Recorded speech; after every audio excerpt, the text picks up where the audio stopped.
ẹnu ẹ̀ tó sọ níwọ̀nba ẹ̀ tó sọ lọ́ní kí DSS wá gbé anyway wọ́n ti wò wípé òun gangan tó fi fẹ́ gbèrè o wọ́n wò pé tán bá wulẹ̀ wọ proper ilẹ̀ Yorùbá á fẹ́ sọ̀rọ̀ wọn tí ìwọ proper ilẹ̀ Yorùbá rárá o àwọn wọn kàn sí ń gbẹ́lẹ́ tẹ́tí ni o wọ́n wá wò pé táwọn bá wọ Yorùbá this guy máa fẹ́ dìde á wò pé ẹ̀yin nílẹ̀ mi wọ́n wá wò pé ká wulẹ̀ tún lọ gbé pé ẹ jẹ́ ká tún lọ gbé n tẹ́ fẹ́ ṣe nìyẹn ṣùgbọ́n lọ́hùn kò ní fi wọ́n sí. kárọ̀gbà yí ẹni tí ó wà lọ́wọ́ wa báyìí kárọ̀gbà yí ká fọwọ́ gbé nípọ̀wọ́ sẹ́rí níbi tí ọ̀rọ̀ ń lọ lọ́wọ́lọ́wọ́ báyìí tí àwọn èèyàn yìí bá ya wọlé ṣèbọn ni wọ́n ń lò wọn ò nílò gan wọn á mọ̀ du everybody lọ́rùn ni bẹ́ẹ̀ ni mo sọ fún yín sẹ́rí gbogbo tó ń ṣẹlẹ̀ wá pátápátá ó yé wa àdèmọ àwọn tó wà lẹ́yìn ẹ̀ ṣé láwọn tó pera wọn ní woman rights tí wọ́n kọ̀ pé kán lọ arrest Chief Sunday Ọmọdéyẹmọ Ìgbòho ṣá kí ló dé tí wọ́n kọ̀ kán lọ arrest àwọn D.S.S tó ń pa ìran Yorùbá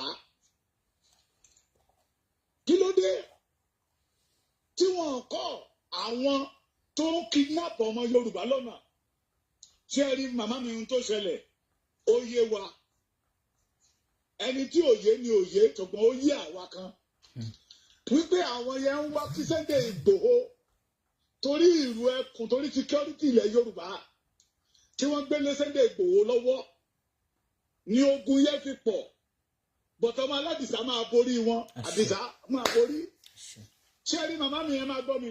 àpòlísà. nígbà tó ní Sunday Ìgbòho sọ wípé kí Àtìkù kó má wá sí ilẹ̀ Yorùbá wá kàpé àti Òbí èmi bàbá Èkìtì Adó Èkìtì lèmi wà èmi náà sọ lẹ́ni tí a bá rí Àtìkù ní ilẹ̀ Yorùbá á jẹ mọ́nàmọ́ná ìyà. bàbá Èkìtì ẹ má lo threat ẹ má èmi ò support yẹn. ẹ má gbọ́ mi mà ẹ má gbọ́ mi mà. à ń gbọ́ yín sà.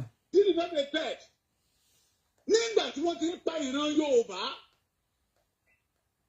tí Fúlàní kidnap àwọn èèyàn ní ilẹ̀ Yorùbá tó ń pa ìran Yorùbá ẹ rí lórí pépà kan kí Àtìkù kó tẹ̀ ìwọ́ ìyẹn ní pé inú ẹ̀ ń tò sí bẹ́ẹ̀ pa ìran Yorùbá bí mo ṣe sọ wípé they are the owner of the Lagos àwọn ló ní Ilé Ifẹ̀ àwọn ló ní Ìjẹ̀bú Igbó kí ni Òbí sọ ìyẹn ní pé inú wọn dùn ọmọ Yorùbá tí ò bá gbọ́n ló máa ní òní mọ̀ pé àárín ọ̀tá méjì ní ìran Yorùbá wà tó ẹnìkan tẹ́ rí ẹbí intermediary láàrin àwọn ọ̀tá méjèèjì yẹ tó jẹ́ Sunday Igboho wọ́n wá gbogbo ọ̀nà láti mú wálẹ̀ ìrọ́nà rẹ̀ pa màmá mi máa gbọ́ ohun tó mú Sunday Igboho sọ wípé òun fi hàn kan ní 24 hours kó mú aládò wá àti fọ́nìtìkà mo lè sẹ́ni fídíò yẹn sí yín tẹ́ yóò bá rí. bàbá Èkìtì. níbi tí aládò. bàbá Èkìtì. àti fọ́nìtìkà ti ń bú bàbá Olúbàdàn. bàbá Èkìtì ẹni sọ̀rọ̀ sà ṣe rí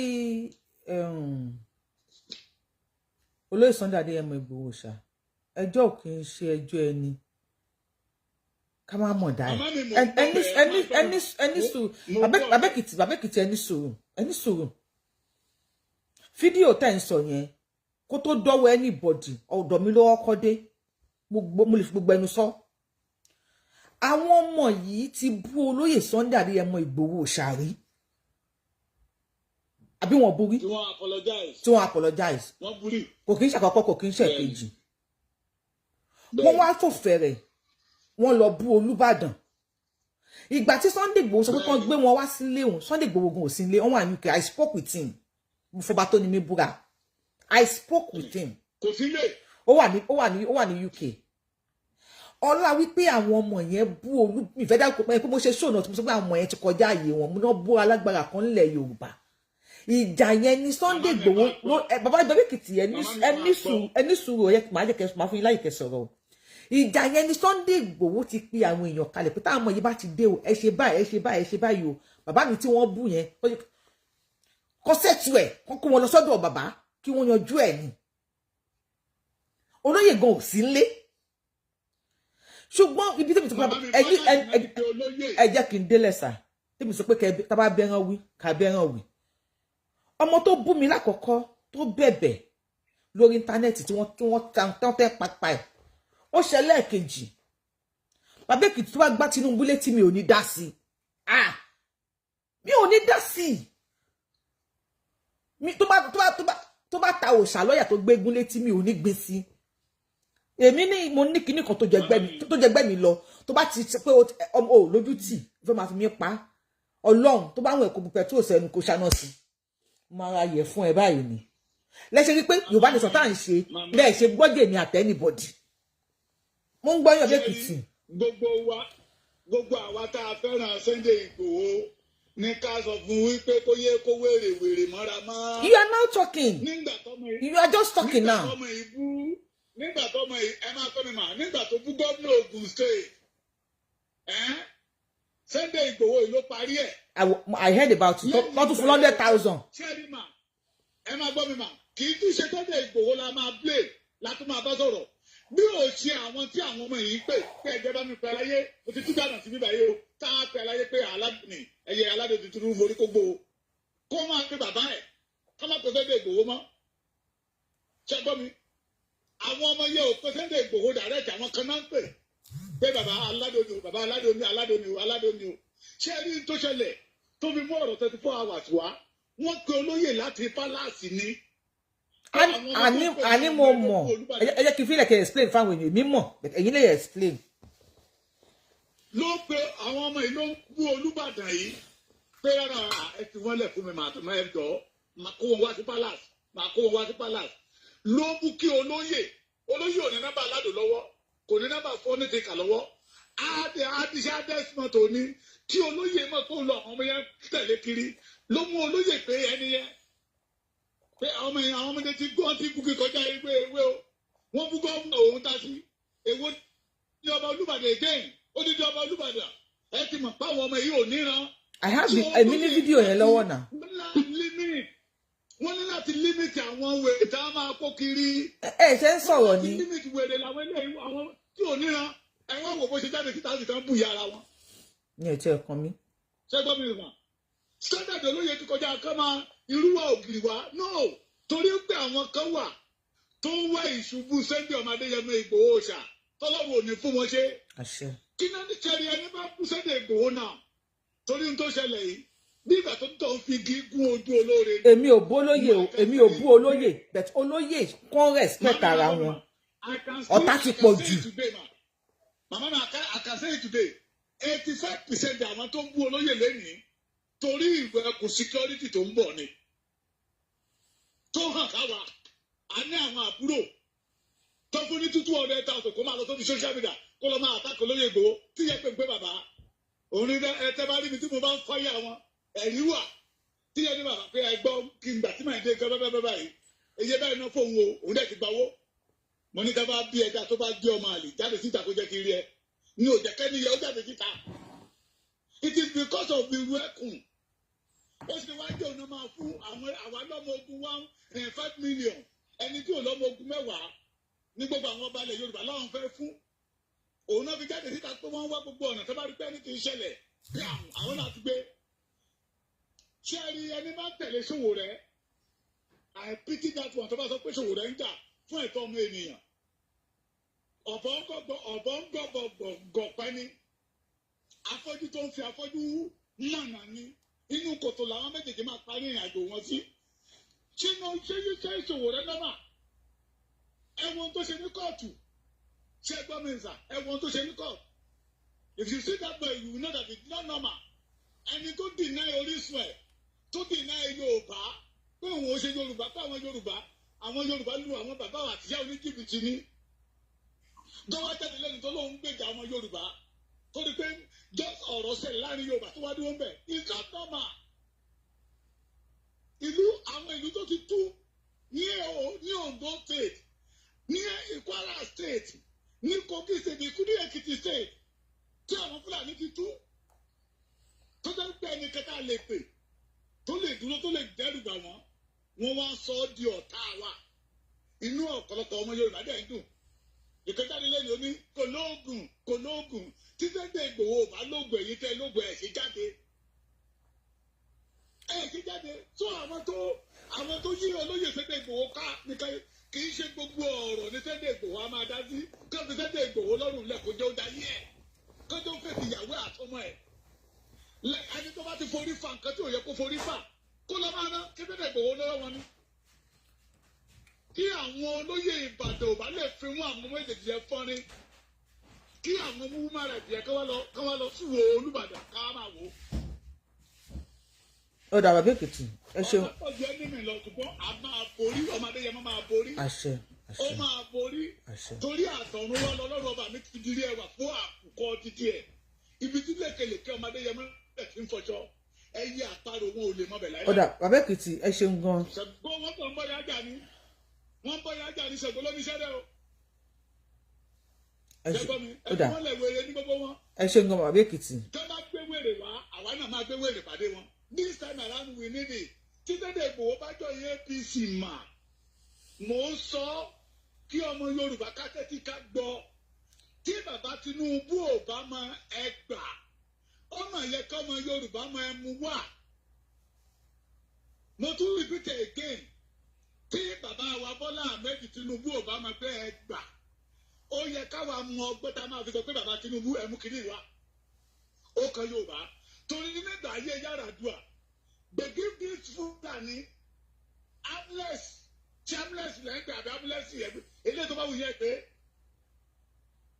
àwọn tó ti pààyàn tọ́kọ̀ àwọn ọmọ ṣíbọ́gẹ̀ wọ́n kó wọn lọ sí army wọ́n kó wọn lọ sí Nigeria police wọ́n náà pè wọ́n ní repentant Boko Haram ìgbà ayé Jonathan náà the same thing wọ́n kó àwọn ọmọ Niger Delta ní orí ọ̀fẹ́ wọ́n kó AK-47 lé wọn lọ́wọ́.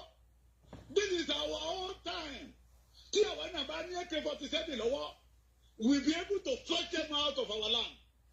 Ẹ ṣe nǹkan bàbá Èkìtì ẹ ṣì wà lórí show ẹ ṣì wà lórí ètò kí n fi ṣàwọn show ìdí ẹ ṣe nǹkan sà because èèyàn mẹ́ta náà fẹ́ arrest báyìí èèyàn mẹ́ta ni wọ́n fẹ́ arrest Sunday Igboho ṣá wọ́n ní kàn lọ káwọn D.S.S lọ mú àwọn oríwà àwọn human rights tí wọ́n ń jà fún ẹ̀tọ́ ọmọ ènìyàn according to them ní Nàìjíríà wọ́n ló threaten àwọn kan now ní threat tó ń ṣe nísìnyí pé àwọn ọmọ yìí o ẹ kó wọn wá bá mi o like I said má jẹ́ kí èèyàn fà ẹ́ láṣọ ya níta gbangba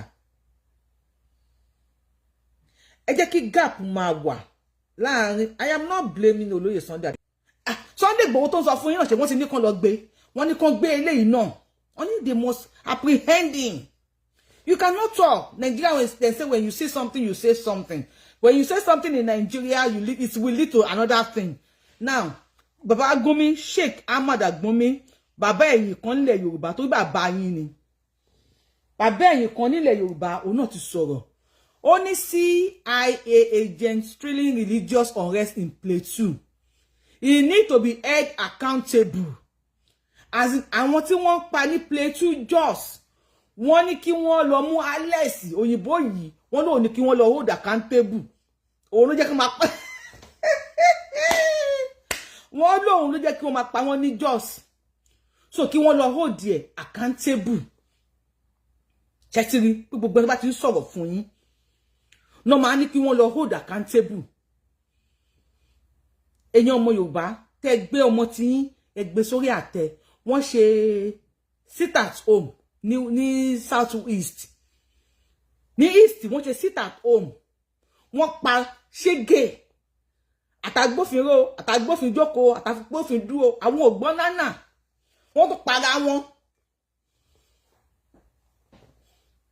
ò ní kí wọ́n lọ mú yẹn o àwọn ọmọ ìlú wọn wood boy wà bíbí ìsìn wọ́n ń dáwọ́ bò ní Nnamdi Kanu ìsàn máàsì Nnamdi wọ́n fún ní máàsì Nnamdi Kanu wood boy what is the meaning of máàsì please tell me máàsì Nnamdi Kanu fẹ́ pè báyìí wọ́n á tún fi àkọlé máàsì Nnamdi Kanu they respect him they do everything to cover him to shade him máàsì Nnamdi Kanu despite ye bí ẹ̀mí ṣe sọ lu o king ni okay king Nnamdi Kanu God bless you máàsì wọn ní Mr. ni o Sunday Igboho tí yín kò àtẹnìkàbọ̀ fi olóyè yẹn ti ẹ̀fẹ́ gbọ́ Sunday Igboho jẹ́jẹ́.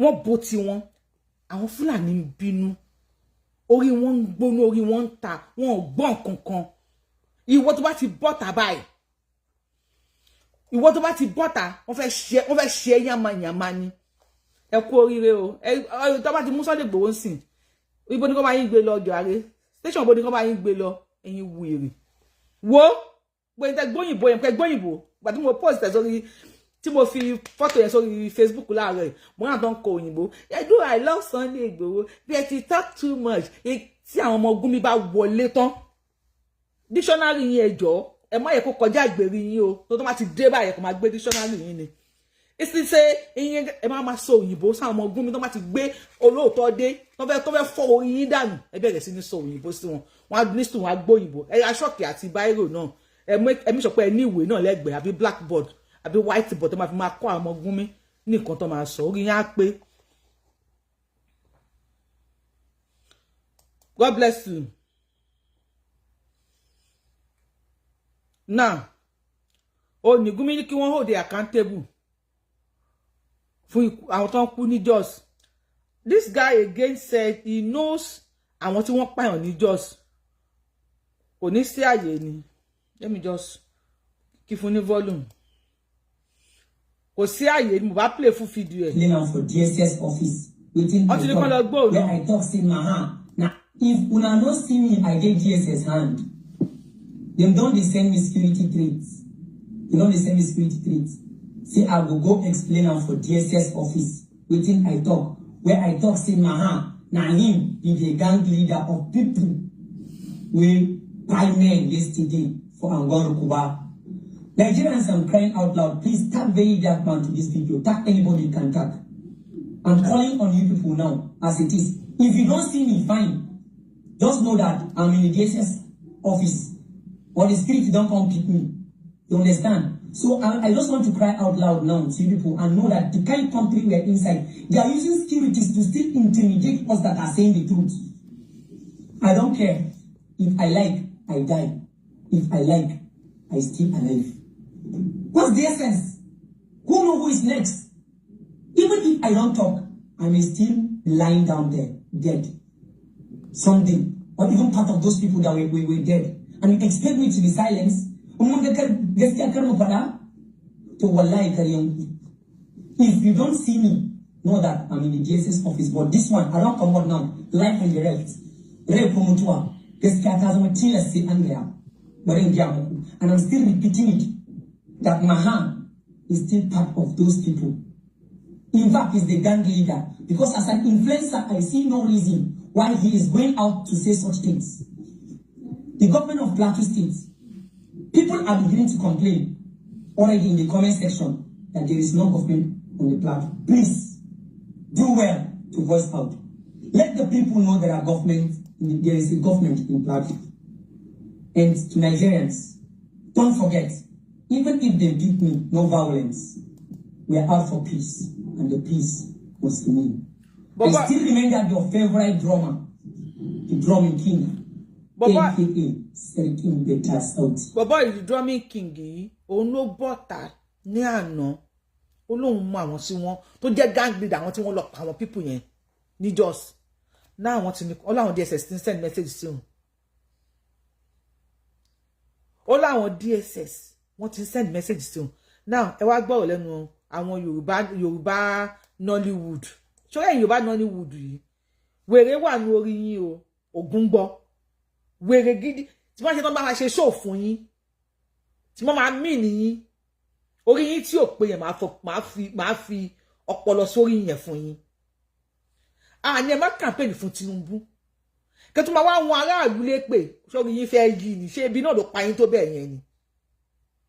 Ṣé ẹ ní làákàyè ni? Yorùbá Nollywood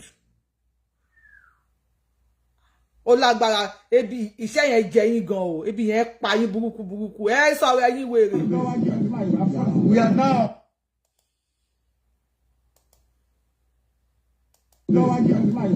We are now in Coastal Road. Coastal Road yìí aṣíwájú ṣe ló lọ sí ẹnu Calabar náà mọ́ òun làwà yìí o kẹ́ ẹ máa bò wípé ẹ ṣe kékeré o gbogbo ẹ̀yin wèrè kẹ́ ẹ sọ̀rọ̀ aṣíwájú ẹ̀dá káàkiri tó yẹ pé wèrè ara yín bẹ́ẹ̀ bá jẹ́ PDP ẹ máa clap. ṣe rí wèrè òun campaign fàṣíwájú sọ ní kò má campaign ó bẹ̀rẹ̀ sí ní pa àwọn èèyàn ní wèrè ẹ̀yin èèyàn ẹ rọ̀jò fún jọ ẹ sọ nǹkan sínú ẹ sọ̀rọ̀ fún ẹ máa sọ̀rọ̀ kí n máa pín yẹn wọ́n ti gbá nǹkan ọ̀pá mẹ́ta sí ẹ lọ́rùn sí ó àkànpọ̀ ẹ̀wù bí àlùbọ́sà òun ṣépè fáwọn aráàlú tó fẹ́ campaign fún Tinubu ó ya wèrè ni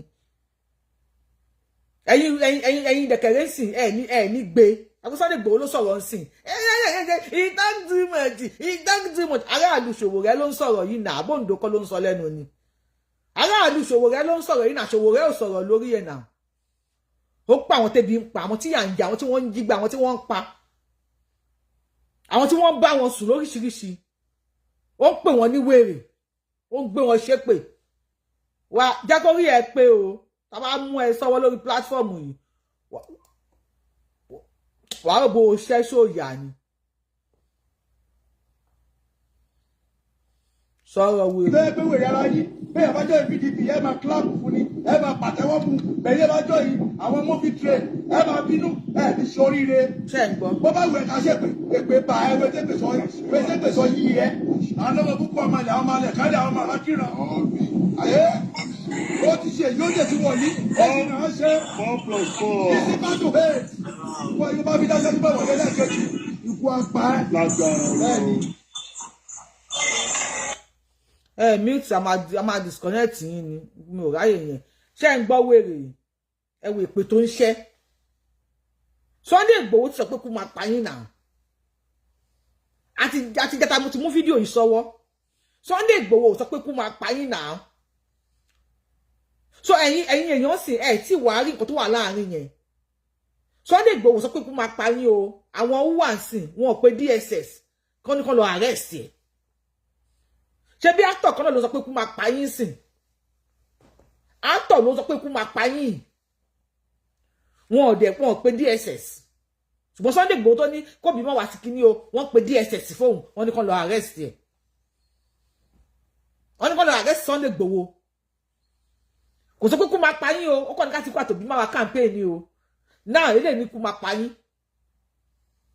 eléyìí tó sọ yín sọ òun kì í ṣe threat.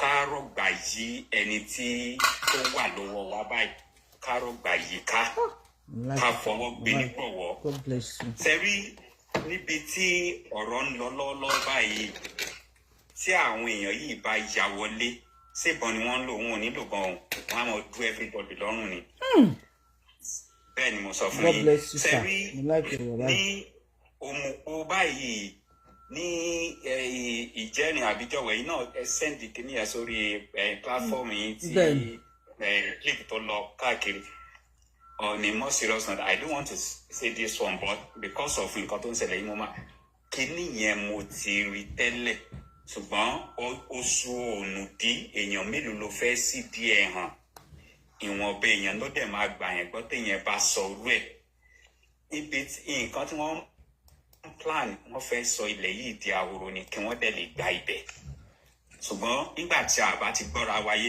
ẹni tó yẹ ká protect kò sígbà tí irú ẹ̀ ò ní ṣẹlẹ̀ so the best thing now is that ẹ jẹ́ ká fi ọ̀tẹ̀ sílẹ̀ ẹ jẹ́ ká gbàgbé dúkùrù ẹ jẹ́ ká wò pé bọ́yẹ́ nìkan ni kò ẹ lọ́jọ́ yẹ kó wà ń bẹ̀ ọ̀sẹ̀rí ẹni tó wà láyé òun ló lókè òkè ọ̀hún tí anybody bá ti páyín kò sẹ́ni kankan tẹ́nìkan fẹ́ ṣèjọba lé lórí tàbí tẹ́nìkan fẹ́ ṣe nǹkan kan lé lórí o so the best thing èmi kàn fẹ́ rọ gbogbo àwọn ọmọ Yorùbá sẹ́ni ẹ jẹ́ ká gbàgbé anything for now the only thing tí mo fẹ́ kẹ́ jẹ́ ká ṣe ní ẹ má jẹ́ ká ronú 2027 ẹ má jẹ́ ká ronú Obi ẹ má jẹ́ ká ronú Àtíkù ẹ má jẹ́ ká ronú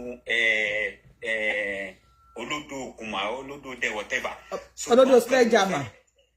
ṣùgbọ́n nǹkan tí mo fẹ́ jẹ́ ká kọ́kọ́ máa ronú báyìí ká dẹ̀ gbáradì fún òun ni pé láti protect ilẹ̀ wa protect ilẹ̀ wa o protect ṣe bí just ni wọ́n lọ níjẹrin báyìí ni wọ́n kàn dédé yìnbọn tí wọ́n ẹjọ́ torí Ọlọ́run nígbà tí mo rí kinní yẹn ní ìjẹta mo rí ọ̀kan ní. ẹ bá wa tẹ thumb up lórí show yìí ẹjọ́ mo fẹ́ gbé fídíò kan wá tó máa ṣọ́ọ̀kì yín ẹ bá wa tẹ thumb up lórí show tàbá rí thumb up á gbé wá táwa dẹ̀ rí thumb up á máa mí kọ̀ lọ ẹ fi máa wọ thumb up tó wà níbí à ń gbọ́ yín sà. mo rí orí ọ̀kan ní Kwara ní Ìlọrin gangan tí àwọn Kristẹni tí wọ́n jáde tí wọ́n ṣe ìmọ̀ ọ̀pẹ gbogbo ẹ̀. Mo wá emphasize pé tírú àwọn èèyàn yìí bá já ẹ wo bí àwọn èèyàn yẹn ṣe pọ̀. Fún Jésù tí wọ́n wọ́de fún Jésù. Yes, tírú àwọn èèyàn tó lọ sí jọ́sì tí wọ́n bá kàn déédéé ya wọ àárín yẹn ẹ wo iye láì tí wọ́n máa pasá. Mi mọ̀ bóyá ẹ mo rí fídíò náà, mo rí fídíò yẹn. Yes ma. So now bá ibi tọ́rọ̀ dẹ̀ dé dúró yìí wọ́n ti wà láàrin ìgboro ṣe bá àárín ìgboro ní jọ́sì tí wọ́n lọ. Bẹ́ẹ̀ni ṣàṣe ní oko. Tó ń ṣe ní oko bẹ́ẹ̀ni. Àárín ìgboro ní jọ́sì tí wọ́n lọ. So if care is not taken a ti fi ẹ̀yin àgbàlagbà dẹ̀ sọ pé èèyàn lè fi ejò sórí òrùlé sùn iná lèèyàn. Bàbá wa owó tẹ́ kọ́kọ́ pa yẹn pé tí ọmọ ìyá méjì bá ń ṣe kinní kan ẹ bá wa tó yẹn pa. Mo ní pé ibi tí ọmọ ìyá méjì bá ti ń ja ìjà àjàgbìlà ọmọ bàbá ní ìjogún wọn. Ẹ ṣeun ẹ bá wa mute sir ma. Mo fẹ́ play fídíò kan fún yín mo ń bọ̀. Mr. Ọlá ẹ bá wa gbọ́ no Stone ẹ bá wa gbóhùn sókè. Ìjẹ́ mọ̀ pé side ibì kan wà nílẹ̀ Yorùbá bí ṣe ń bá yín sọ̀rọ̀ yìí wọn ò lè bọ́ta lọ ra oúnjẹ. Ẹ tí mọ̀ wọn ìyá ò lè rán ọmọ lọ síta. Bàbá fúnra rẹ̀ ò lè bọ́ta. They are inside bí ṣe ń bá yín sọ̀rọ̀ tí ebi dẹ̀ ń pa wọn mọ́nú ilé nílẹ̀ Yorùbá. Ẹ tí mọ̀ fídíò wà bí màá play fún yín. Bàbá rẹ̀ bá wa gbóhùn sókè. Stone ṣe wà ń bẹ̀ yẹn. Stone demand ẹ gbóhùn sókè. Ẹ bá wa power tap ẹ bá wa fi tán papọ̀ lórí show yìí. Mo wà bẹ́ẹ̀. Ẹ sọ̀rọ̀ náà Stone ẹ dáhùn fẹ́ play fídíò mo ní fídíò tí mo fẹ́ play nìyí. Ẹ play fídíò tẹ́ fẹ́ play màá sọ̀rọ̀ rẹ̀ mo fẹ́ wò bó ṣe rí. No ẹ sọ tẹ́fẹ́ sọ ṣẹ́jú méjì tí ẹ kọ́kọ́ kó sọ tiẹ̀ díẹ̀ èrò pọ̀ gan èrò àlọ́ kíní ìtumọ̀ oṣù lè 20. I need 5 hours sí ibi yìí. Ó dáa bẹ́ẹ̀ a ti gbọ́ ẹ gbìyànjú Ọlọ́run kò ní fa yín lóhùn. Ẹ ṣé gan a dúpẹ́ gan pẹ̀lú àìráyè yín ẹ sì tún rántí orílẹ̀-èdè Nàìjíríà ẹ rántí ilẹ̀ Yorùbá ẹ rántí pé àwa ọmọ kan ṣì wà tá a ṣì ń exist Ọlọ́run ò ní gbàgbé ẹ̀yin náà. Àmọ̀ràn kékeré mo fẹ́ fún bàbá Ìgbòho gbogbo ajá kọ́ léèyàn ń kó mọ́ra gbogbo ológbò kọ́ léèyàn ń kó mọ́ra nínú ọmọ téèyàn bí gan èèyàn máa ń rọ́ta ẹni nánà ọmọ téèyàn bí nínú ọmọ téèyàn bí lára ẹ̀ bàbá Ìgbòho anyway ìgbà tí mo gbọ́ voice message tí wọ́n náà ṣe àti apology àti tí Mr. Wisdom. Ẹ ṣe tó wá tẹ 444 mo ti gbàgbé. Tí wọ́n ṣe nígbà yẹn gbogbo nǹkan tí wọ́n ṣe nígbà yẹn mo rí wípé ọ̀tá ẹni ò kì í pòdù ọ̀yà ọ̀tá pọ̀ fún máa yẹn ọ̀tá sì pọ̀ jù ó pọ̀ ọ̀rọ̀ ẹnu ẹ̀nà jẹ́fẹ̀ gbọ́ ọ̀rọ̀ ẹnu ẹ̀nà fẹ́ mú ọ̀rọ̀ ẹnu ẹ̀ tó sọ níwọ̀nba ẹ̀ tó sọ lọ́lẹ̀ Ọlọ́run á ṣe máa ṣaláàbò wọn Ọlọ́run tó fún wọn lómìnira tó fi jàjà àkọ́kọ́ tó fi fún wọn lómìnira á tún wà lẹ́yìn wọn kò ní fi wọ́n sílẹ̀ ṣùgbọ́n bàbá Ìgbòho ẹ̀rọ ra kóyàn mọ́ra gbogbo èèyàn kan léèyàn kó mọ́ra. Ẹ ṣeun gan dìmáàdì bá wa gbóhùn sókè. ẹ̀ṣọ́ ti ẹnu yín bàbá Ìgbòho mò ń fọwọ́ kẹnu yín bá yín sọ̀rọ̀ yìí o ẹnu yìí ẹ fọwọ́ kẹnu yín ẹ̀jẹ̀ mọ́nú àlejò tẹ́ ẹ mọ̀ gbà ẹ ti gbèrò jù àtẹ̀ràn àtajá ló ń wọlé ẹ ti gbèrò jù mí ò lérò pé ọmọ kékeré tó máa ń gbàdọ̀ lórí yẹn mi ìbílẹ̀ kó lè ṣe nǹkan tó ṣe yẹn ṣùgbọ́n gbogbo ẹ̀yọ́ lọ́hùn gbogbo ẹ̀yọ́ lọ́hùn kọ̀ jẹ́ pé a mọ̀ pé alágẹ́lì ní áńgẹ́lì kan ló gbé gíláàsì sójú tó sọ̀rọ̀ lórí ilẹ̀ yóò kọ̀ sọ̀rọ̀ àní gbé yẹ̀wò ọ̀rọ̀ yà wá wá sí ìyá wa wá dùn most of us. Ẹ mọ̀ pé mo ń ká lòlò gbà tí mo sọ fún yín jẹ́ kìnìún àná. alábìrin ti sọ tẹ́lẹ̀ ó ti sọ òyìn. Ẹ mọ̀ pé tí ń gbà yẹn ẹ ní gbọ́ ẹ mọ̀ pé mo ń ká lòlò sọ àwọn òkú gbà wọ̀ ní gbọ́. kí wọ́n gba knowledge àwọn ìbora tó máa ń gbé wá fún yẹn ṣàánú mi náà ní ìdí ẹ̀. Ẹ get out demand ẹ gbóhùn sókè demand ẹ gbóhùn sókè wọ́n dá TikTok nílẹ̀ demand ẹ gbóhùn sókè ṣe wà ń bẹ̀. Ẹ ṣe lákọ̀ọ́kọ́ ẹjọ́ ìdẹ́gbẹ́ kéèyàn má mọ̀ dá ṣe rí tí mo bá cough tí gómìn bá cough wọ́n máa come for Ìgbòho for level tó wà so statement kéèyàn kọ́kọ́ má wá sílẹ̀ Yorùbá yẹn òun ló bí àwa nínú nígbà tó ń ṣe first election tí àwọn olú ọmọ mú ọ̀pá dání ẹni tí ò bá ń ṣe APC kò gbọ́dọ̀ dìbò tá a against ẹ̀ nígbà yẹn lọ́hùn so kò yẹ kíru statement yẹn kó jáde nípa ti D.S.S èmi náà lè bọ́ sórí platform ó sì kíní kí D.S.S lọ gbégún kò sẹ́ni tó fẹ́ gbégbò kò sẹ́ni tó fẹ́ gbégbò fún yẹn ṣeré àwọn ọmọ tìbàdàn yẹn kí Ìgbòho fúnra ara ẹ̀ kó wà careful ẹ tó bá ti ń sọ fún yín pé tẹ bá wá fóun. bàbá wa demand kì í ṣe pé èèyàn kì í ṣe wípé èèyàn kan bọ́ ẹni sùúrùsà bàbá wa demand kò kì í ṣe wípé èèyàn kan bọ́ síta ó ní kí DSS lọ gbé Ìgbòho. ẹ fi àwọn yẹn lẹ Yorùbáwùyí ẹ fi àwọn bọ́ìsì yẹn sílẹ̀ gbogbo àwọn bọ́ìsì wo àwọn yẹn pariwo ẹnu ní tiwọn bí táwà ní. ẹ fi àwọn yẹn lẹ kò sẹ́ni tó lè gbé Ìgbòho igi ìrókò ní kò sẹ́ni tó lè ṣídìí ẹ fi sílẹ̀. Kókò wà careful simple. Ẹ ṣeun gan ọlọ́wà gbósókè lórí fóònù ẹ ṣeun. Hello sir. Ẹ káàsán mo wà very happy pé mo máa ń pe line every time tẹ bá wọ̀ live show. Mo mọ̀ pé máa fún mi tẹ̀ jẹ́ sáré bẹ̀rẹ̀ ṣe rí nǹkan tí màá kọ́ fi bẹ̀rẹ̀ níṣẹ́. Èmi ò ń ṣe Muslim, ò ń ṣe Christian, I'm just free thinker.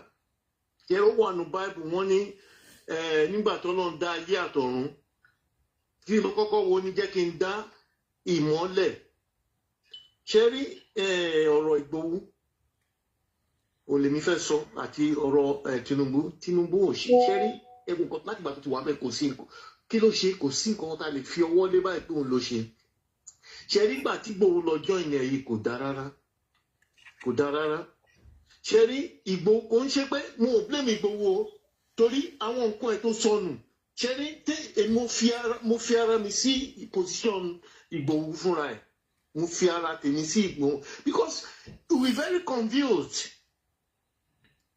àti wálé ọ̀dọ̀ ní ìmúre òun ló ń ṣe fún Tinubu but this is not the time torí bàbá yẹn ti bà nǹkan jẹ́ Tinubu ti bà nǹkan jẹ́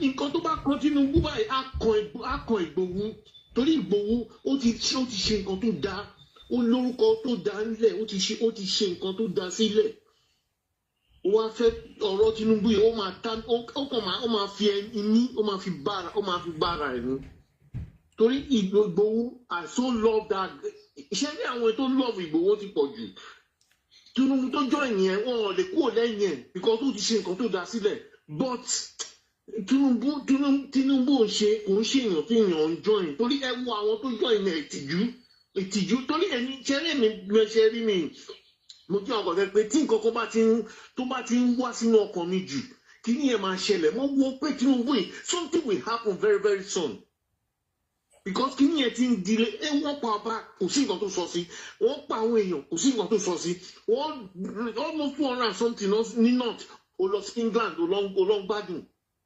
àwọn ṣẹ́gi gbọ́dọ̀ ti ṣe bí òyìnbó làwa náà yìí wà ìtawà yìí ṣé kí ni ẹ máa ń dùn mí mo ò sí lé ṣé àwọn tó wà lé mo mọ ìyà tó ń jẹ but àwa tá wà ní Europe là ń jẹ ìyà.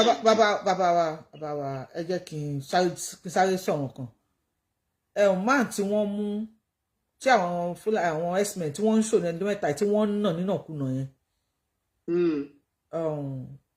tó yẹ pé èèyàn tẹ́ ẹ mọ̀ rí ni tó wá jẹ́ pé bóyá Muslim ni àbí Christian tàbí let me say Muslim or Christian pé bí àfáà àbí pastor bó ṣe ń nà yẹn ọ̀gá àwọn kí ló kọ èyí tí wọ́n mú kí èèyàn kan wá pè pé babaláwo ni mí o mo ní egbé tẹ́ pé tí bá sẹ̀ǹdẹ̀ sí ó máa gbé wálé lákòóní ibi tó ti ń nà yẹn tó bá ti lè gba ifá tó bá dé kí ni advice tẹ́ máa fún. kó gba fáni o. kó gba fáni èmi ò ní condition tó fún Sunday Igboho nìyẹn o ǹjẹ́ èmi àti yín mọ condition tó fún Sunday Igboho kan tó filẹ̀. jazz ibì kan náà lájọ ń lọ sọ. ẹ ṣeun ṣàkàtúngbé kọlẹ lónìí. ọlọ́ àdótọmọ yín ibi tẹ́ ni gangan náà ń lọ nìyẹn. torí Sunday Igboho àmọ́ condition tí bàbá burúkú yìí fún tó fi wà níbi tó Sunday Igboho ó ti ṣe nǹkan tó ti wà clean ju nǹkan tó máa túmọ̀ àwọn olórí burúkú yìí lọ. Ọlá Babs ẹgbọ́n sókè ẹ ṣeun gan sir ẹ ṣe gan thank you. ẹ ṣe Ọlá Babs ẹgbọ́n sókè Ọlá Babs ṣe wà ń bẹ̀ yẹn Mr. Tunde ẹgbọ́n sókè ó yẹ ẹgbọ́n sókè ẹgbọ́n sókè ẹgbẹ́. mo really appreciate yín mo ti máa ń gbọ́ program yín gan Ọlọ́run máa wà pẹ̀lú yín àṣẹ Ìdùmarè ọpọlọ tọ́lọ̀ fún yín yẹn á túbọ̀ máa gbòòrò sí lórúkọ Jésù ṣe rí ọ̀rọ̀ bàbá Ìgbòho kò ní ṣaláì má rí bẹ́ẹ̀ simply because ó ti di àgbàlagbà àgbáyé ìlú mọ̀ká àwọn ló wá kù sí fún kọ́mọ bọ́ ṣe máa sọ̀rọ̀ kán mọ àwùjọ tó ti torí mo ti mí tí wọ́n rí dáadáa tọ́wọ́ ẹ bàbá Ìgbòho bá ń sọ̀rọ̀ ẹ máa gbádùn wọn ẹ máa rẹ́rìn-ín. aláwàdà ni wọ́n ṣe mọ orúkọ bẹ́ẹ̀ gbogbo ọ̀rọ̀ yẹn àwa tá a gbọ́ tá a mọ̀ wọ́n tá a ti dúró lẹ́gbẹ̀ẹ́ wọn rí kò fi gbogbo ara jẹ́ bó ṣe rí lọ́kàn wa pé àwàdà ni bàbá yìí máa ń ṣe bàbá yìí ṣe ń ṣàwàdà irú àwọn àwàdà yẹn kàn kìpẹ̀ sáwọn tó bá jẹ́ iná lọ́dọ̀ wọn because àwọn púpọ̀ náà tó wà lọ́dọ̀ wọn bọ́ọ̀lù sọ ìlú wọn jẹ́rí aládùn of 18 ó ti jáde láàárọ̀ ìsìn ó ti ṣe fídíò apology ó ti ṣe gbẹ ó ti yára ẹ̀ pẹ̀lú funny thinker ó ti sọ nǹkan tó dà wọn papọ̀ gbogbo oríṣiríṣi bó ṣe ẹ̀pọ̀ funny thinker. ṣẹ́rí ọ̀rọ̀ aládùn kò ṣàládùn kọ́ la fẹ́ mú ẹ má bínú mi cut in short sir kọ́ la fẹ́ mú mo ti fẹ́ kọ́ ọmọ Yorùbá mọ̀ ní wípé nípa ọ̀rọ̀ Sunday Ìgbòho tó bá ṣe kinní kan tí a bá kọ̀ láti pe àwọn tó ń súnmọ́ pé ẹ bá lágbèjà sọ̀rọ̀ ọ̀rọ̀ tó sọ yóò dáa tàbá bẹ̀rẹ̀ sí ní share fídíò yẹn àwọn kan wà tí wọ́n ń dúró de rẹ̀ tó ti gba ẹ̀mí tó ti gbowó ẹ̀mí ilẹ̀ Yorùbá bẹ́ẹ̀ni tó jẹ́ pé Sunday Ìgbòho yìí ni wọ́n sì ń wò mọ́ wa lára tí wọ́n dẹ̀ ń fẹ́ anything láti jẹ́ kó mú pamọ́.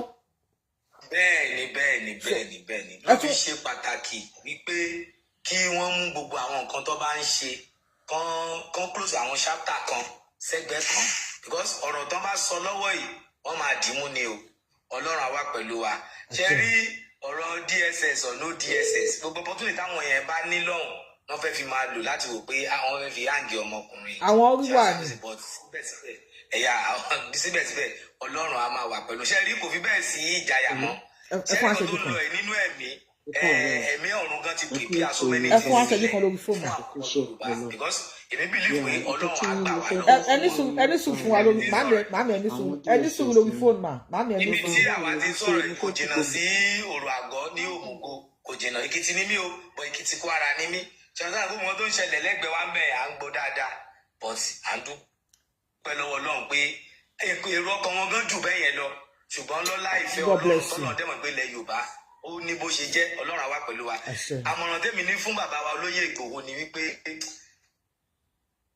tẹ́lẹ̀ yẹn kán kóra wọn kúrò nílẹ̀ fáwọn èèyàn kán máa ṣe oríṣiríṣi ẹ̀fẹ̀ lójú àwọn èèyàn kó tó bá sọ nǹkan ẹyọkan lásán tó bá ti píìkì ẹ̀ báyìí national matter ló máa jẹ́ ìfà tá a tún di international matter because eléyìí ti di international nísìn eléyìí tá à ń sọ ti di international ẹ ṣe ní bàbá wa bẹ́ẹ̀ ni màmí bá wa gbó sókè ma God bless you ma. ẹ kò ṣe Yorùbá wuyì ẹ ṣe gan. ọ̀rọ̀ nípa àwọn D.S.S yẹn ni mo fẹ́ dá sí. mo fẹ́ káwọn èèyàn kí wọ́n la etí wọn sílẹ̀. Yorùbá máa ń palówe wípé wọ́n ní yára gbọ́rọ̀ kò lọ́ra láti fèsì. nǹkan tí Olóyè Ìgbòho sọ àwọn èèyàn ni wọ́n yí ọ̀rọ̀ ẹ̀ yẹn kì í ṣe bí ó ṣe sọ̀rọ̀ nìyẹn.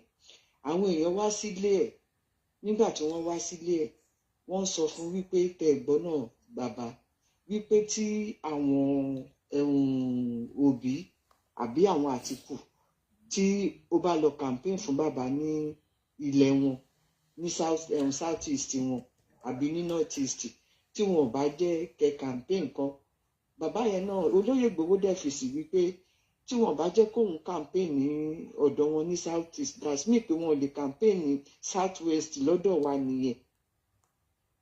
èsì tí bàbá yẹn fún ẹni tó bi Olóyè Ìgbòho lórí ọ̀rọ̀ màmí ẹ kí n kọ́ pàtẹ́wọ́ fún yín pé ẹ pẹ̀lú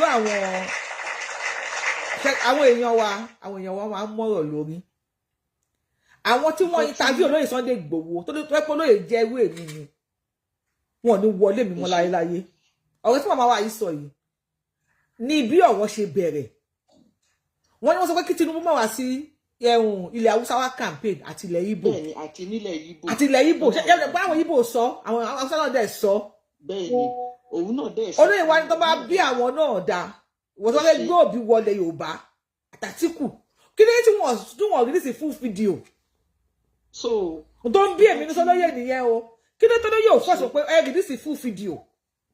nǹkan tí Olóyè Ìgbòho sọ fún wọn padà nìyẹn nígbà tí wọ́n fèsì bẹ́yẹn wípé wọn ò ní jẹ́ kó wá sí ilẹ̀ wọn o kó wá campaign ní south east àbí north west o òun náà tẹ́ sọ fún wọn pé tí wọ́n bá jẹ́ káwọn campaign àwọn náà níbi láti wá sílẹ̀ wa nílẹ̀ Yorùbá jẹ́ 50-50 ní kò ń ṣọmọ àlè 50-50 tó bá ti jẹ́ kí wọ́n lọ síbẹ̀ yẹn kí wọ́n lọ campaign níbẹ̀ definitely àwọn náà ní right wá campaign. Ẹ bá wa power tap lórí show yìí ó ga.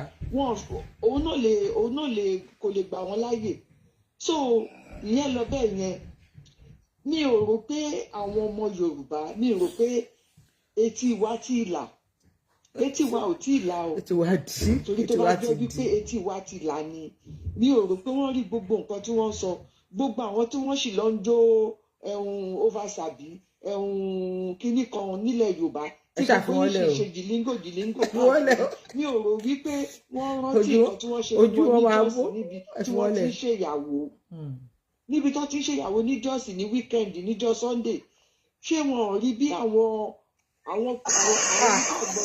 ẹ tó fún ní kí ẹ ṣe o God bless you. bí wọ́n ṣe wọ ibẹ̀ bí wọ́n ṣe bẹ̀ sí nípa àwọn èèyàn tí wọ́n gbé ọkọ àti ìyàwó lọ ní ìrètí akẹ́ gọ́ọ̀nà ta ló wọlé tí omi ò tí ẹ tó bá wọlé tí omi.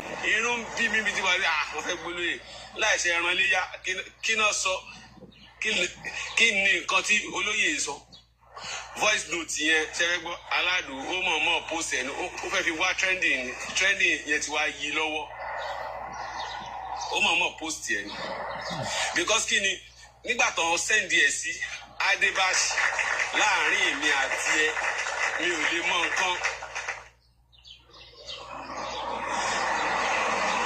Adébáṣì láàrin èmi àti ẹ mi mọ nǹkan tó lè ṣẹlẹ̀ láàrin mi àti ẹ mi mọ nǹkan tó lè ṣẹlẹ̀ kí ló dé tí ò fi pé àbúrò olóyè tó yẹ pé ó wá gbé wá sórí TikTok mo wà láìfò yẹn mo kàn ṣáà ń rí i tó ṣáà ń kiri ẹ tó ń kiri ẹ mẹ́sàn-án mẹ́wàá ẹni tí ò tó nǹkan ó mọ̀ post voice yẹn láti fi trend ní ó ti wá yí lọ́wọ́ sí i pé kí n náà fẹ́ gbé lóyè yẹn mi ò wá sẹ́gun wọn lé láì ṣe ẹran lé yá náà fẹ́ gbé lóyè D.S.S sọ́pá èèyàn ni ṣé lórí voice note náà fẹ́ gbé lóyè sí. wọ́n ní threatening ọlọ́run threatening bẹ́ẹ̀ ṣe ń sọ threatening kí ni yóò bá ń gbogbo wa náà Adébáṣì láàrin mi àti ẹ mi ìmọ̀ tó lè ṣẹlẹ̀ so kí ni threat tó wà ń bẹ ṣé bí Yorùbá ń gbogbo wa. ṣe bí Yorùbá ni Yorùbá ló sọ wípé ọ̀tá ẹni ò kí ń pòdù ọ̀yà Adébáṣì láàrin èmi àti ẹmi ìmọ̀ tó lè ṣẹlẹ̀ ẹ wòye mílíọ̀nù èèyàn tó gbé tí wọ́n twist ẹ̀ so àwọn activists tí wọ́n ti wá gbé internationally nìsín Yorùbá tẹ bá jà sí Sunday Igboho fún D.S.S báyìí kẹ lọ pé àwọn tó bá gbèjà yín wá. láàyè láìṣe ran léyà kí wọ́n fẹ́ gbé lóyè fún ọ̀rẹ́ lóyè yẹn ti ẹ̀kọ́ dẹ̀ ti ọkọ̀ káńsù yẹn kò ní máa dì kí wọ́n máa gbé lóyè ṣe. tèmi ní pé mo ti pariwo síta. irọ́ ẹ máa bá kiri à ń bá bọ̀. tẹ́lẹ̀tẹ́lẹ̀ mo ti ń fọ́lù yín tẹ́lẹ̀tẹ́lẹ̀ mo kàn mọ́ wà jọ yín ni. ṣìfà tọ́ba tẹ́lẹ̀ máa gbóhùn sókè. kí ló ṣe yá ìkẹ́tọ́ ló fẹ́ gbé lóyè. èmi ni mo sọ ni èmi news ló gbé ṣé èmi ni mo sọ àtọ́ba tẹ́lẹ̀ máa gbóhùn sókè tẹ́ bá wà bẹ̀ sà. bàbá wa yìí dẹ̀tí wọ́n bínú ṣe fẹ́ nà mí ní ẹ káàsán sà. a kú dédé àsìkò yìí. àsìkò yìí ni àṣẹ. mo kọ́kọ́ ní ìmọ̀ràn fún gbogbo wa ó yẹ ká wà law abiding yes gbogbo wa kò sẹ́ni tó ju òfin lọ kò sẹ́ni tó fi ò lè gbé téèyàn bá kọjá àyà rẹ̀ ẹ ti understand me then látọ̀dọ̀ àwọn ìjọba wa náà kò yẹ kán máa abuse power kán máa threaten aráàlú because ìlú yìí ìlú wa ni so láti wá sórí olóyè Ìgbòho ọmọ Nàìjíríà ni tí ò dìyàn ọmọ ilẹ̀ Yorùbá ni tí ò dìyàn so ó ní right láti join association tó bá wù ó dẹ̀ ní right for one reason or the other best known to him láti opt out so ìyẹn ò yẹ kó fa threatening so lórí ohun tó ń trend lọ́wọ́ ibi tó ti wá yes mo study wọn mo rí pé they are anti this present president. So ẹ bá wa sọ ní Yorùbá o mi o. ó jẹ́ àwọn tí ò fẹ́ ààrẹ tó wà ń bẹ̀ nísìn. níta ni. àwọn tí wọ́n ń go against tó ń threaten olóyè Ìgbòho ẹ ti understand mi bí Sowore. Okay. Láti mi yes àti àwọn tó bá share towards line ọ̀rọ̀ Sowore torí pé wọn ò fẹ́ Tinubu for now bí wọ́n ṣe máa kick against ẹ̀ ni wọ́n máa fẹ́ ẹ dẹ̀ wọ́n pé Olóyè Ìgbòho lọ́wọ́ yìí directly or indirectly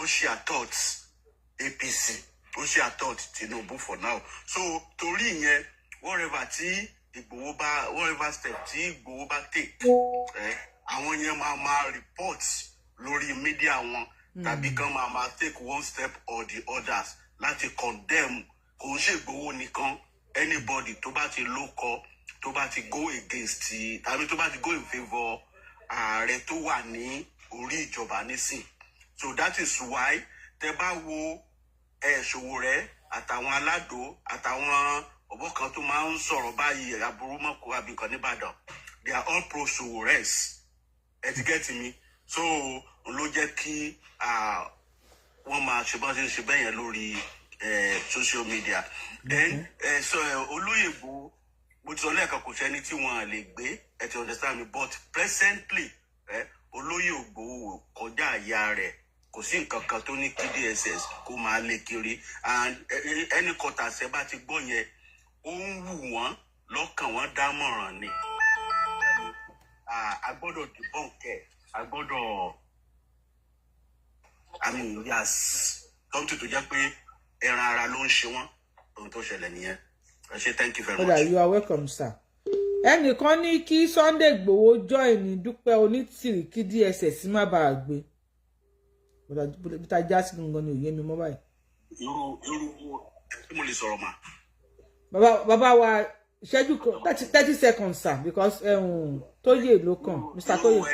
irú ẹni tó sọ yẹn èdè ẹ̀gàn ni èyí tó sọ bí ìgbà tó ń ṣe yẹ̀yẹ́ òun nìyẹn. yẹ̀yẹ́ kọ̀ọ̀kan táwọn fẹ́ nìyẹn bóyá Sunday Igboho máa a máa fi Dúpẹ́ Onítìrì fún Sunday Igboho third wife Olóyè ní the third wife. àti pé oògùn tó Onítìrì ń lò tí wọ́n fi gbé ó máa fòjé yẹn hàn yẹ̀yẹ́ nìyẹn ẹ ti understand me. ọ̀rọ̀ yín dẹ̀ mú yes o ògùn gbọ́. nowhere to be found kò ń ṣe ogun nǹkan tá a bá ń gbọ́ la gbọ́dọ̀ máa take serious. ó dà ẹ ṣe gan Mr. Tóyè bá wa gbóhùn sókè Sunday Igboho kó join ní. ṣé kí sọ̀rọ̀ Mr. Tóyè. Yorùbá wòye. Richard thank you for the gift. Hello.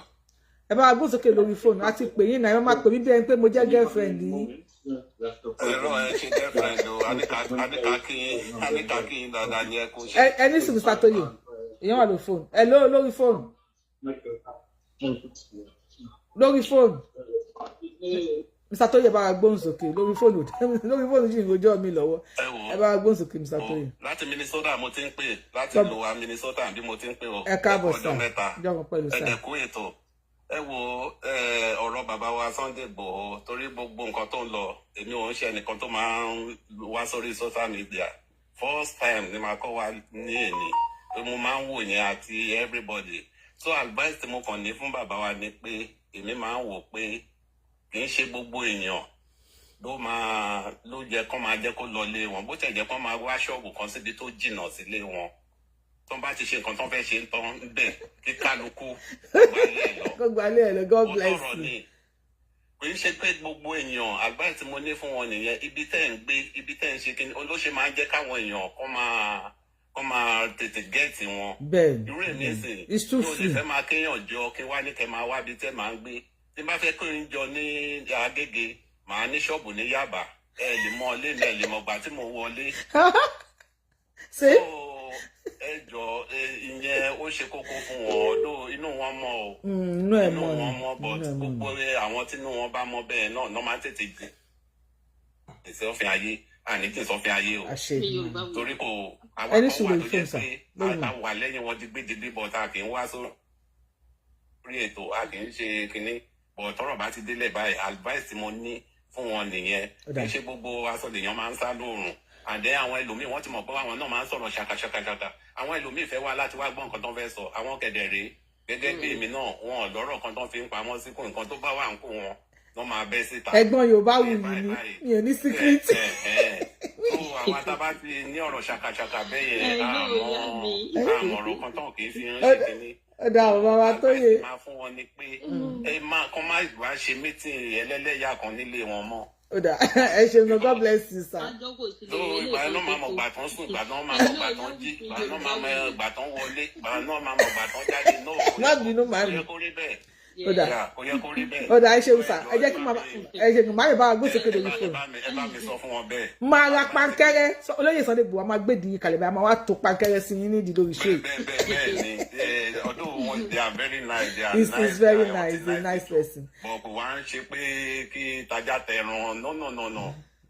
Kọ́ wá di ṣọ́ọ̀bù kan tó máa ṣe mítìn. Ajá bá fẹ́ wá bẹ́ẹ̀, ẹran bá fẹ́ wá bẹ́ẹ̀. Wọ́n kọ́ sì sí ṣọ́ọ̀bù bẹ́ẹ̀.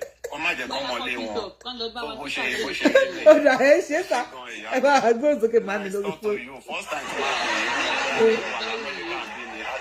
Àṣẹ àṣẹ àṣẹ àṣẹ àṣẹ ẹ ṣe ìyá mi ẹ àlọ́ mi. àṣẹ àṣẹ àṣẹ. Ṣé a rí gbogbo ṣe ilé tí ṣòwò rẹ̀ torí inú tí ẹ̀yẹ́ ṣe ń bí mi lọ́tọ̀ nù pẹ̀lú róòsì tó pa yín pé wọ́n wà níwájú ilé olóyè nígbà tí wọ́n ń tọ́ṣọ̀ àwọn fọ́nítẹ̀kà àti aládùn. Ṣé rí ṣòwò rẹ̀ ibi tó ń bá ọ̀rẹ́ lọ nísìnyí èmi fẹ́ sọ nǹkan kan tó rẹ́nu yín náà orí ètò ni mo ti gbọ́ ń ṣe pé wọ́n ní àwọn DSS tó sọ pé wọ́n fẹ́ wá gbé olóyè. Ọlá pósì yìí. Ṣé wọ́n fẹ́ ṣòfò ni eléyìí tí wọ́n ṣe ń gbà tó lọ. Mo ti pe àwọn kan náà tí wọ́n jẹ́ àwọn bàbá wa mo ní tó bá ápùn lẹ́ẹ̀kan kó tẹ̀lé ápùn. Torí lè tó ṣe nígbà tó lọ tán lọ gbé olóyè tí gbogbo ọmọ Yorùbá tán sílẹ̀kùn mọ́ nípa bọ́ síta. Lóòótọ́ ìlú òyìnbó láwàwọ̀ àwọn máa ń sọ wọ́n ní àwọn aráàlú òyìnbó yẹn wọ́n máa ń janu wọn lè wálé wọn lè ṣe kinní. Bẹ́ẹ̀ tí ó bá ṣẹlẹ̀ kò lè ṣẹlẹ̀ náà ọmọ Yorùbá tí wọ́n bá bọ́ síta lọ́jọ́ yẹn kí gbogbo ọmọ Yorùbá kí wọ́n tún yáyáyá tó bá jẹ́sẹ̀ náà máa rìn dé Àbújá kí wọ́n rìn débẹ̀. Yorùbá èwo ṣé Yorùbá ti sún àbí Yorùbá tẹ́tẹ́lẹ̀. Ṣé àní ó ní mo sọ nísìnyí pé àwọn Yorùbá tí wọ́n lè mú olóyè tí wọ́n sọ̀rọ̀ sólóyè ṣàkàṣàkà yẹn eléyìí tí ò bá jáde nu wọn mi ìfẹ́ ṣépè kan bá láwọn Yorùbá ní ṣépè náà máa ń ṣe fún wọn wọ́n láti bọ́ síta ṣé wá rírú Sowore ọlọ́gọ́ scorpido yẹn tí ó bá já pẹ́tẹ́ nílẹ̀ Yorùbá lóòótọ́ ọmọ Yorùbá ni òbẹ̀ tágbára ju agbára lọ tí Sowore bá wá sílẹ̀ Yorùbá tó bá wá sọ sí ojú òtò kan bá wà fún ní pankẹ́rẹ́ ṣé tí mo sọ yẹyin pankẹ́rẹ́ tí mo sọ yẹn ó ti yẹyin tí wọ́n bá wá fún Sowore ní pankẹ́rẹ́ torí ọmọ àlè Yorùbá ni bomb bastard ó lọ sátẹ̀lé kí ló ń pẹ̀lú àwọn Yíbò láwọn ò fẹ́ láàrin Yíbò kó ń sára wọn ẹjọ́ kí ni Sowore ń wá káàkiri ìgbà tí àbúrò ẹ̀ kú ní UK bí organize meeting fún ni nígbà yẹn tán ti ẹ sọ pé kí Sowore kó wá join Yorùbá nation gbogbo wa la dúró báyìí pé kí ni tó fẹ́ wọ́n pe meeting fún ní central office gbogbo àwọn gbẹ̀dọ̀ everybody ló wà bẹ́ẹ̀ ní ọmọ Yorùbá tó ní dandan wo kó àfihàn Yíbò òun ò rẹ́dí láti support Yorùbá nation àdẹ̀ sílẹ̀ kí ló dé tó ń sọ Ìgbòho ṣẹgbẹ́ ni àsọ̀rọ̀ ọjọ́ orí o gbogbo téèyàn fi ń jiyàn lọ lólóyè fi ju Sowore lọ àbí àwọn ìlú mẹ́ta ń tẹ̀lé káàkiri àwọn mẹ́wàá àbí tajọ́ máa ń ṣe tẹ́lẹ̀tẹ́lẹ̀ náà àfi kó ìkìtà bá jáde tá à ń lọ dání street lọ ṣe rally àjọ máa ń lọ ní àjọ máa ń làbújá òsín ìgbà Buhari wà ní láyé tí ò tí kú ni ipe wọn gbọ́dọ̀ bọ́ síta ẹjọ́ táwa ní Sowore ń sìn tí wọ́n wá ń tẹ́sí olóyè pé ìwọ wà níta olóyè nígbà tó lóyè ń tẹ́sí àwọn pọ́nísìnkà káládò wọn ò gún kọ́ gbógun síwájú ẹ̀ kó fi búra káyé ẹ̀ bàjẹ́. Màmí bá wa rádọ̀ pé ó pọ̀ lórí kọ́ ẹ ṣeun mà. Ẹjọ́ nǹkan kan tẹ́mi fẹ́ sọ fún ọmọ Yorùbá ni pé kò lè ṣeé ṣe náà bẹ́ẹ̀ tí nǹkan yẹn bá wáyé ọmọ Yorùbá tí ò bá jáde ní ọjọ́ yẹn pé wọ́n lè gbé olóyè láti ibì kankan lọ́wọ́ ibì kankan ìyẹn number 1 number 2 dẹ̀ ní bíi tí Mr. Wisdom náà sọ lánàá eléyìí kan kí Olóye ti tó kí kálukú jókòó sí. láì bímọ lé àbọ̀ bímọ òun eléyìí rẹ̀ sí bímọ. èyí tó ṣẹlẹ̀ sí Ọláyọmí kò ìkìlọ̀ fún wọn lọ́rọ̀ sọ o tẹ́lẹ̀ ẹ̀ ń bá fẹ́ lọ sílé Ìgbòho máa ń book appointment pẹ̀lú Koiki ni á dẹ̀ sọ fún bàbá tí bàbá bá ní kán wá náà máa wá bẹ̀tọ́lá ti mọ́ mi ẹ̀ so ó fa gbogbo eléyìí tí wọ́n ń ṣe yẹn. ọ̀dà ẹ ṣe màmí. ẹ jẹ́ máa bá wa pariwo fún àwọn ọmọ Yorùbá lè ní òní rí bẹ́ẹ̀ kò rí bẹ́ẹ̀ everybody jáde tán ni. Ọlọ́run tiẹ̀ ní jẹ́ kó rí àti bọ́tà àkànbí lèmi máa pè Tinubu dádì mi ọmọlódò dẹ àkànbí ọmọlódò dẹ tí wọ́n bá ṣe mistake gbé Sunday Adéyẹmọ Ìgbòho ṣá èébú àlọ́ ń táwọn o tàbọ̀ àná ẹ̀ ni tó bá ṣe mistake tí àwọn D.S.S bá lọ halẹ̀ mọ́ Sunday Ìgbòho èébú àlọ́ ń táwọn o tàbọ̀ tàná ẹ̀ ni gbogbo ọmọ Yorùbá kẹ́ ti gbòwe yẹn ẹ bá gbó sókè ìṣẹ́jú méjì màmí ẹ̀ ní dààmú. Hello. Hello. Bá a gbó sókè pápá mà. Hello sir, ẹ kú sí ẹwẹ pé tó. Àjọ ń ṣètò ní mà. Ọlọ́run àwa pẹ̀lú yín o. Àṣejù máa rò.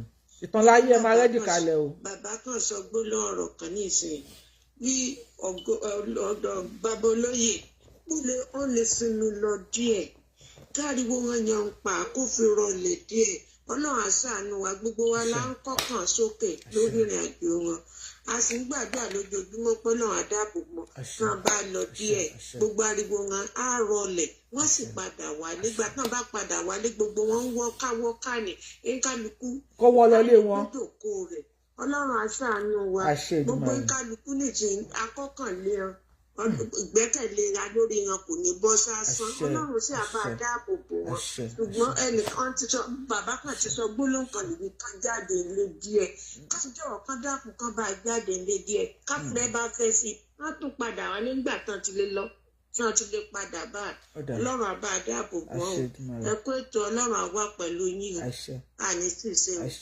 ṣe láwọn èèyàn mo ní dádì mi ọmọ olódò dẹ ìyá mọ̀jínà tù wọ́n ní ọmọ olódò sledgehammer ẹ̀ẹ́dẹ̀ bẹ̀rẹ̀ Ọlọ́run lórí ọ̀rọ̀ bàbá wa yìí ìtọ́láyé ẹgbọ́n sókè dádì mi àkànbí ọmọ olódò kùmọ̀ ọmọ olódò sledgehammer.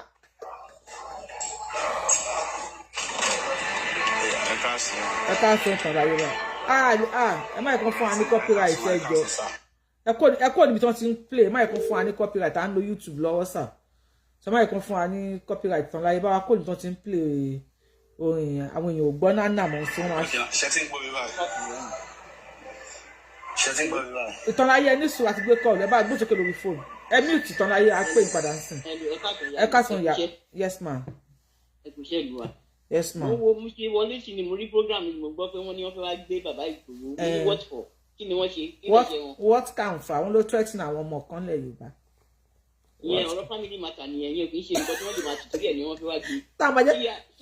kí ọmọ mi ọmọ afẹ́bí méjì mi bá ṣe nonsense wọ́n ní ó yá ìwọ lọ́pọ̀ àwọn ọmọ ìwà bá mi ṣe ìyẹn ò kọ ní oúnjẹ ọ̀rọ̀ lẹ́gà oúnjẹ tó máa ní oúnjẹ threat.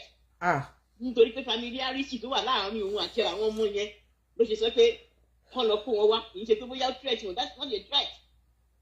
And by the way àwọn tí wọ́n lọ pààyàn ní Jos kí ló dé tí kí mi sọ pé kí D.S.S lọ gbé wọn kọ́ lọ gbé wọn bí wọ́n ti tọ́ àwọn tí wọ́n pààyàn ní Jos. no ẹgbẹ́ Fúlàní làwọn yẹn àwọn Fúlàní ń dáàbò bò wọ́n ń dáàbò bò àwọn ọmọ tiwọn àwa Yorùbá là ń ta tiwa síta. wọ́n ní rájà tí wọ́n máa ń halẹ̀ mọ́ wa lórí ilẹ̀ wa. so Ìgbòho ò lè dúró nílé lè Fúlàní lè dúró nílé lórí ilẹ̀ bàbá wa àwọn màmá nílé àlejò wa fẹ́ máa. àti rogo. bàbá Ìgbòho bàbá wà ńbẹ̀ àwọn àgbààgbà wà ńbẹ̀ àwọn ọba wà ńbẹ̀ kò sí kan tó máa ṣe bàbá Ìgbòho. mo jẹ́rìí Àkànbí ọmọlódò sledgehammer dájì wà mo ní mo jẹ́rìí Àkànbí sẹ̀ ọmọlódò sledgehammer wọn bí D.S.S ò lè gbé gẹ̀ẹ́sì. o ṣe màmí. dákẹ́ àkànṣe ní sínú ilé Tinubu ẹjọ́ tó yọ lọ́wọ́ ẹ̀rọ gómi kó sọ wá gbẹ́jẹ́ mọ́wọ́. ẹ fàyà àwọn ọkùnrin dà fún anybody bá kọ́ lọ gbégbò.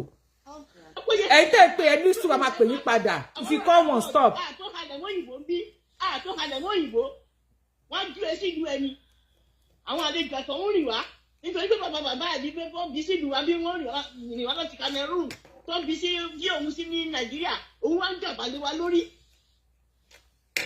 Ẹ̀yin ọba wa ẹ̀yin bàbá wa ẹ jọ̀ọ́ torí Ọlọ́run fún Ọlọ́run bẹ̀yìn ẹ má dúró wò ó. Bàbá wa Onífẹ̀ ẹ má dúró wò ó. Ó dọwọ́ yín o. Dọwọ́ gbóyin. Ẹ̀yin àgbàdo Yorùbá ó dọwọ́ yín o. Èyí là ń wojú ẹ o. Ojú yín là ń tì tí o bá fi dákẹ́ o. Nítorí pé bàbá Ìgbòho wá sílé a fún ní ọ̀wọ̀ yẹn pé ẹ ti ní kó wálé ó lè ti wálé. Bàbá Ìgbòho kéré nínú ayé o. Kò kéré. O ṣe màá mi. Yes, mo láì mọ̀ tó máa ń jà nígbà. Kò máa sọ̀rọ̀ sí anyhow. Bàbá mi kó fún àwọn wèrè. Bàbá ìyá ó ti ga nínú ayé ó ti ga nínú ayé. Ó ṣe sẹ́tàwọn tó ga nínú ayé Àdìsá. Bàbá Ìgbòho ẹjọ́ tó lọ́lọ́run àwọn ọmọ ọlọ́run àwọn ọmọ ẹranko yẹn ẹgbẹ́ wọn tẹ̀gbẹ́ ẹjọ́ nídìí wọn for now àwọn àgbààgbà ní. ọmọ kékeré ń pa ìyẹn gbé wọn dànù àráyè gbogbo àwọn yẹn bọ́sẹ̀ yìí là ń wò ní òkè nísìnyí a ti mọ̀ pé ìrìn àjò tẹ́ ẹ̀ rìn à ń bá yín rìn ká mọ ibi táwa já sí ìyẹn là ń wò kágbá security tó ń máa máa pa wá nílẹ̀ Yorùbá ẹjọ́ mo fi Ọlọ́run bẹ̀ yín ẹ fi àwọn ọmọ ọlọ́run yẹn sílẹ̀ kó máa bá tiwọn lọ. Ẹni tó bá fẹ́ wá kí yín kó wá kí yín àlè ní kẹlẹ́ tìtúrí ẹ̀ lọ jókòó sí nìkan no ẹni tó bá fẹ́ wá kí yín kó wá kí yín lé yín torí tí àwọn àgbààgbà tó máa fẹ́ wá wọlé wá bá yín àlè ní kó máa bá yín títì no that is not right. Ẹni ọ̀wọ̀ àwọn ẹni ọ̀wọ̀ míì máa dìde ọmọ wa bá yín ọmọ afẹ́ rí yín àlè ní kó lọ jókòó sí ṣọ́ọ̀bù kan kó máa rí wọn bẹ̀ no nígbà tí gúrú màdà dùn wá. iye yín kò dẹ̀ sí nǹkan tí D.S.S fẹ́ ṣe torí pé wà ní pé olóyè ò lòfin kí ni nǹkan tí wọ́n sọ òkè Àtíkù má wá sí orí ilẹ̀ mi o Obi má wá sí orí ilẹ̀ mi o ìyẹn ò ṣẹ̀ṣẹ̀ nínú Nàìjíríà a ní nǹkan tó ń pè ní freedom of speech ọ̀fẹ́ lóhùn torí pé wà ní òfin wa 1999 constitution.